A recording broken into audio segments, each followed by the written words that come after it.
കായംകുളം പെരിങ്ങാല കരിമുട്ടം ദേവി ക്ഷേത്രത്തിൽ Travancore Devaswom board member advocate A അജികുമാറിന് സ്വീകരണം നൽകി. ക്ഷേത്ര ഉപദേശക സമിതിയുടെ നേതൃത്വത്തിലായിരുന്നു സ്വീകരണം. തിരുവിതാംകൂർ ദേവസ്വം ബോർഡ് അംഗമായി നിയമിതനായ അഡ്വക്കേറ്റ് എ അജികുമാറിന് കായംകുളം പെരിങ്ങാല കരിമുട്ടം ദേവി ക്ഷേത്രത്തിലെ ക്ഷേത്ര ഉപദേശ സമിതിയുടെ നേതൃത്വത്തിൽ സ്വീകരണം നൽകി. ക്ഷേത്രത്തിലെ കുളം നവീകരണം, സ്റ്റേജ് നിർമ്മാണം ഉൾപ്പെടെയുള്ള കാര്യങ്ങളിൽ ദേവസ്വം ബോർഡിന്റെ സഹായം അഭ്യർത്ഥിച്ചുകൊണ്ടുള്ള കത്ത് ദേവസ്വം ബോർഡ് മെമ്പർക്ക് ഉപദേശക സമിതി ഭാരവാഹികൾ നൽകി. ഇതുപ്രകാരം അനുകൂല നടപടിക്ക് ശ്രമിക്കുമെന്ന് അഡ്വക്കേറ്റ് എ അജികുമാർ പറഞ്ഞു. കോടികളുടെ പ്രോജക്റ്റുകളാണ് സ്പോൺസർഷിപ്പ് ചെയ്യാന്ന് പറയുന്നത്.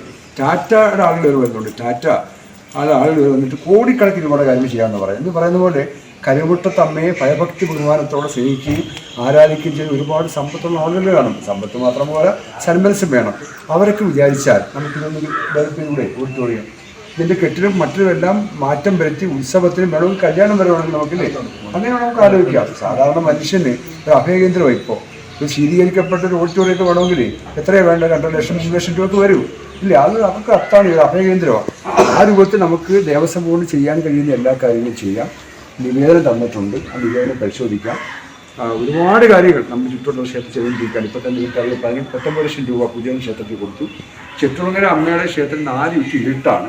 അത് മാറ്റാൻ വേണ്ടിയിട്ട് അതിൽ 19 ലക്ഷം രൂപ ലൈറ്റിന് ആവശ്യമായിട്ടുള്ള കാര്യങ്ങൾ 3 മാസം കഴിഞ്ഞ് നടക്കത്തുള്ളൂ. അത് ചെയ്തു. ഞാൻ പോകുന്ന എല്ലാ ക്ഷേത്രങ്ങളിലും കഴിയുന്ന കാര്യങ്ങൾ പറയുന്ന കാര്യങ്ങൾ ചെയ്യുക എന്നൊരു കാര്യമാണ് ചെയ്തിരിക്കുന്നത്. കഴിഞ്ഞ ദിവസം കുൽപ്പള്ളിക്കാരായി പോയി അവിടെ ഒരു സൈഡ് വാൾ കിട്ടുന്ന കാര്യമാണ് പറഞ്ഞത്. എസ്റ്റിമേറ്റ് കിട്ടാതിട്ടുണ്ട്. ആ രൂപത്തിൽ ഇപ്പോൾ ഇവിടെ വന്നപ്പോൾ പ്രധാനമായിട്ടും എൻ്റെ മനസ്സിൽ തട്ടിയത് ഒന്ന് ഈ ക്ഷേത്രത്തിൻ്റെ കുളം ഇങ്ങനെ നല്ലമായി കിടക്കേണ്ട കുളമല്ല. ഈ കുളമൊക്കെ സംരക്ഷിക്കപ്പെടണം. ഇല്ലെങ്കിൽ AC മാത്രം ഒന്നും കാര്യങ്ങൾ നടക്കത്തില്ല. നമ്മളെല്ലാം ഇപ്പം തന്നെ ചൂടായില്ലേ, ആൾക്കാർ കഴിയത്തില്ല അല്ലേ? ഇവിടെ ഈ വെള്ളം ഇങ്ങനെ അബ്സോർവ് ചെയ്യുന്ന ആഗിരണം ചെയ്തെങ്കിൽ മാത്രമേ നമ്മുടെ ചുറ്റുവട്ടത്തിൽ കളിച്ച് വെള്ളം കാണത്തുള്ളൂ. ഇല്ലെങ്കിൽ നമ്മൾ വല്ലാത്ത അവസ്ഥയിലായിരിക്കും. ഇതെല്ലാം തണ്ണീർത്തടങ്ങളിൽ ഇപ്പം നികത്താൻ വേണ്ടി ആൾക്കാർക്ക് എല്ലാം താല്പര്യം. ഇതെല്ലാം സംരക്ഷിക്കപ്പെടണം. ഇല്ലെങ്കിൽ കിണറ്റ് വെള്ളം കാണത്തില്ല, കുടിവെള്ളം കിട്ടാതെ വരും ഇല്ലേ?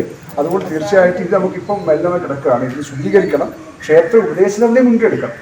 വേറെ കാര്യമാണ്, നമുക്ക് 1257 ക്ഷേത്രങ്ങളാവുന്നത്. സത്യം പറഞ്ഞാൽ 50 ക്ഷേത്രങ്ങൾ മാത്രമേ സ്വയം പര്യാപ്തമായിട്ടുള്ളൂ. എല്ലാം അറിയാം.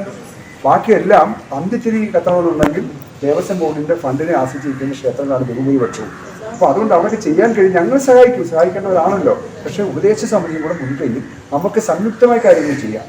2 കാര്യങ്ങൾ ഇപ്പോൾ പറയാം. ഒന്ന്, ക്ഷേത്രത്തിൽ കുളത്തിൻ്റെ പ്ലാസ്റ്ററിംഗ് അടക്കം, ശുദ്ധീകരിക്കുന്നതടക്കം, നവീകരിക്കുന്നതടക്കമുള്ള കാര്യം ചെയ്യാം. 2, നമ്മുടെ ഓഡിറ്റോറിയത്തിൻ്റെ കാര്യങ്ങൾ ദേവസ്വം കൊണ്ട് ആവശ്യമായി കൊണ്ടുവരാം.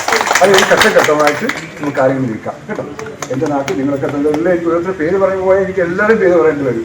എല്ലാവരും എനിക്ക് വേണ്ടപ്പെട്ടവരാണ് ഇല്ലേ? ഞാൻ പൊതുപ്രവർത്തനം നടത്തി പിച്ചു വെച്ചാണ് സ്ഥലങ്ങളിതെല്ലാം. അതുകൊണ്ട് നിങ്ങളെല്ലാം കാണാൻ കഴിഞ്ഞത്, സംസാരിൻ്റെ വാക്ക് സംസാരിക്കാൻ കഴിഞ്ഞത്, നിങ്ങൾ നൽകുന്ന സ്നേഹോഷ്മമായ സ്വീകരണത്തിന് സ്നേഹത്തിൻ്റെയും ഹൃദയത്തിൻ്റെയും ഭാഷയിൽ ഇവിടെ കൈമുട്ടത്തമ്മയെ സാക്ഷി നിർത്തി നിങ്ങളെല്ലാം സാക്ഷി നിർത്തി നന്ദി രേഖപ്പെടുത്തിക്കൊണ്ട് എൻ്റെ വാക്കുകൾ അവസാനിപ്പിക്കുന്നത്.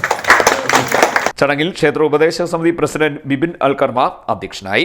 സെക്രട്ടറി ആർ രജിത്ത് സ്വാഗതം പറഞ്ഞു.